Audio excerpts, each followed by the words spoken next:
I used to think travel insurance was just one of those extra checkboxes you skip to save a few bucks. You know, the optional thing you ignore because what could possibly go wrong on a 2-day trip, right? Well, let me tell you about the weekend that changed my mind completely. It was supposed to be a quick reset. A Friday night flight to Lisbon.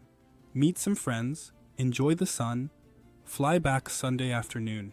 Easy. No checked bags, just a backpack, a power bank, and a half-finished book. But life apparently had other plans. We landed late, around midnight, and as I stepped off the plane, I got this ping from my phone. My Airbnb had been canceled. Not rescheduled, not refunded yet, just gone. The host stopped replying, and I was suddenly in a city I barely knew, with no place to stay, and everything booked because of some local music festival. I laughed at first. You know that weird, nervous laugh, when your brain hasn't processed the panic yet. I ended up in a tiny hostel bunk with 12 strangers, one of whom coughed aggressively through the entire night.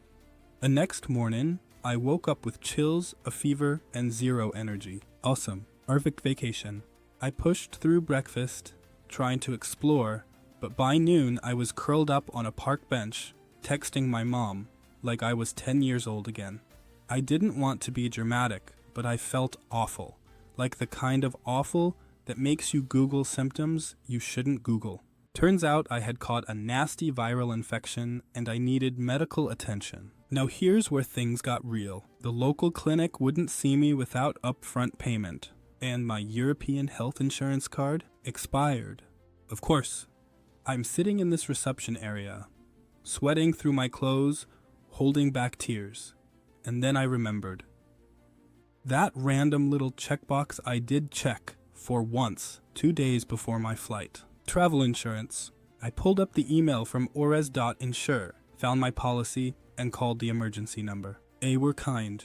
Like, surprisingly kind. They arranged for me to see a private doctor, covered the visit, meds, even the taxi ride back to the hostel. I didn't have to argue. I didn't have to prove anything. I just got help. That night, lying on a stiff mattress in a room that smelled vaguely of soup, I had this weird moment of gratitude.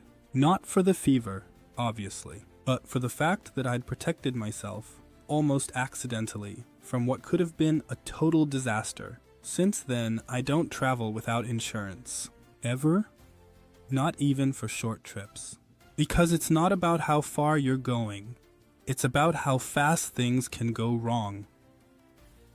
A missed connection, a cancelled booking, a sudden illness. And when those things happen, you don't want to be figuring it out from a bench in the middle of a city square while your phone's at 10%. Use my personal tip.